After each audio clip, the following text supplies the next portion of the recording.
मिर्च मसाला चित्रपटाचा क्लायमॅक्स. चित्रपटामध्ये लाल मिरचीच्या कलरचा अतिशय प्रभावीपणे शस्त्रासारखा उपयोग केलेला दिसतो. ह्या मिरच्या केवळ सजावटीची वस्तू नाही, तर तेथील स्त्रियांच्या आतमध्ये दडपलेला राग, वेदना आणि शक्तीचं प्रतीक आहे, की जे आपल्याला चित्रपटाच्या शेवटी प्रतिकाराचे रूप धारण करताना दिसतो. हा चित्रपट केवळ एका स्त्रीच्या संघर्षाची कहाणी नसून तो पितृसत्ताक समाज आणि अन्यायाविरुद्ध स्त्रियांचा झालेला जोरदार प्रहार आहे, की ज्यात त्याचा संदेश आजही तितकंच प्रभावी आहे. चित्रपटामध्ये कारखान्याचा दरवाजा तोडून आत आलेला सुभेदार त्याला वाटते की सोनबाई मला शरण येईल, परंतु आपण जर सोनबाईला पाहिलं तर ती हातामध्ये विळा घेऊन ठामपणे उभी असते.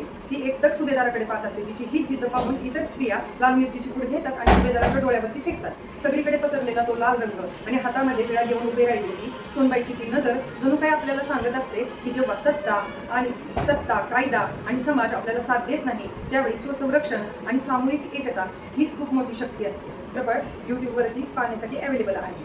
असेच छान छान रत्न पाहण्यासाठी माझ्या चॅनल